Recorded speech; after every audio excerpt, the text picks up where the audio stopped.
Hello guys, chapter 10, Power of the Mastermind. I am reading from page 167 of this edition. Gaining power through the mastermind. The mastermind may be defined as coordination of knowledge and effort in a spirit of harmony between two or more people for the attainment of a definite purpose. No individual may have great power without availing himself of the mastermind.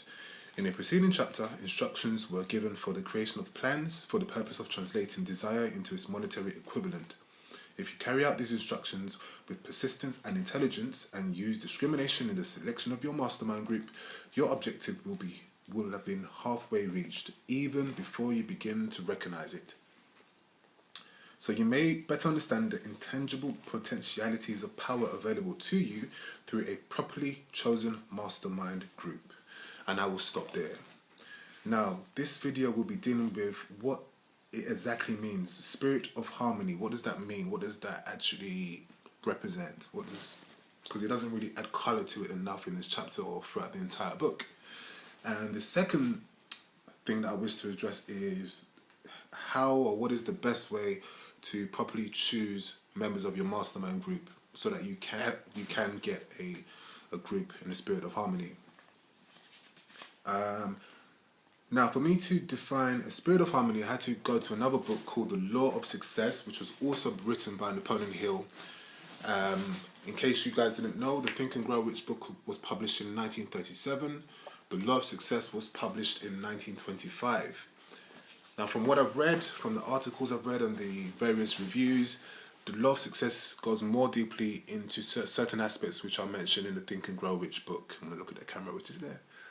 Sorry, I'm just using my iPad.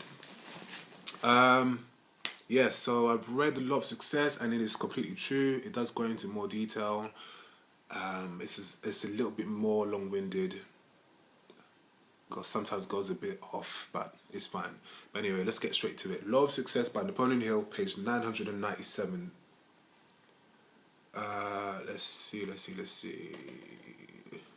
Just one moment, please. Sorry, just using my laptop. Let's start over here. As you have observed, this lesson is very closely related to the introductory lesson and lesson 2, which covered the law of the mastermind. It is possible for groups to function cooperatively without thereby creating a mastermind, as for example where people cooperate merely out of necessity without the spirit of harmony as the basis of their efforts. This sort of cooperation may produce considerable power, but nothing to compare with that which is possible when every person in an alliance subordinates his or her own individual interests and coordinates his or her efforts with those of all other members of the alliance in perfect harmony. The extent to which people may be induced to cooperate in harmony depends upon the motivating force which impels them to action. Perfect harmony, such as is essential for creating a mastermind, can be obtained only when the motivating force of a group is sufficient to cause each member of the group completely to forget his or her own personal interests and work for the good of the group, or for the sake of attaining some idealistic, charitable, or philanthropic objective. The three major motivating forces of mankind have been here stated for the guidance of the leader, who wishes to create plans for securing cooperation from followers who will throw themselves into the carrying out of his plans in a spirit of unselfishness and perfect harmony. Now, the three major forces are mentioned earlier, and it says here, there are three major motivating forces to which man responds in practically all of his efforts. These are, number 1, the motive for self-preservation. Number 2, the motive of sexual contact. Number 3, the motive of financial and social power. Now, in this context, we are talking about money and finances, so only number 3 is applicable. So that pretty much covers it. So, perfect harmony, in order to get people to work in perfect harmony, they must be compelled to do so. And the best way is by the art of persuasion. This is where persuasion comes into it.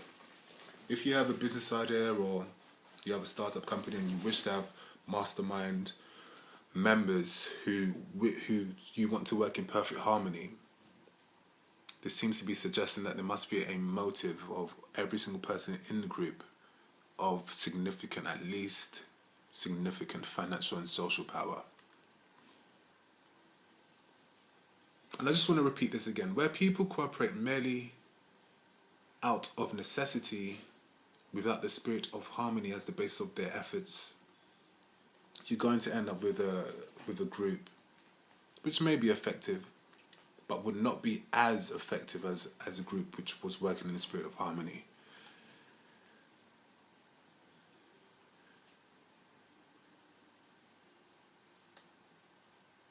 So I was just reading the laptop.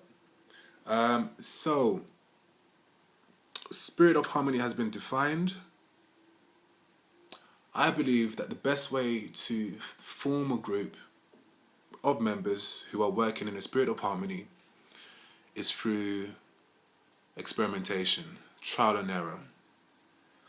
Because it's perfectly possible for you to go to a networking event, a conference, or you meet a couple of people somewhere who are also entrepreneurs. You set up the mastermind group.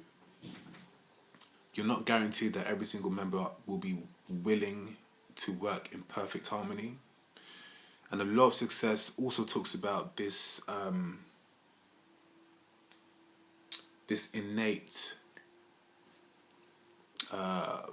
brain, you could call it brain structure, whereby you could get two people in one room and they would automatically not mix together for whatever reason. And we've all experienced that. So you can meet someone who professes to say, oh yes, I would love to join your group, yes, we're going to work in the state of harmony, but when it actually begins, you begin to see that no, it's not actually harmony, it's just cooperation. So there's a lot of things here. If you want to develop a mastermind group in perfect harmony, it's going to take time. That's one thing that you need to understand. And even in the Think and Grow, which says that, you know, you have to take time to select. Use discrimination in the selection of your mastermind group. So you can't just choose anybody. They have to tick certain boxes.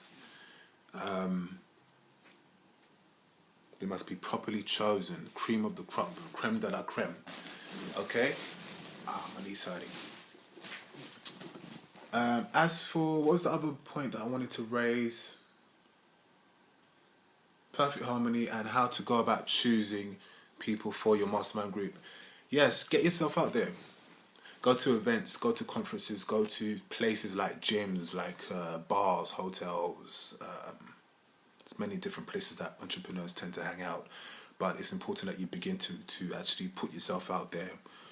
Sell your ideas. Tell people about your idea. Essentially, you're recruiting people. So not only are you persuading people of your idea, you are persuading people that qualify. Don't just say it to anybody that you meet. You know what I mean? But those are my thoughts for today.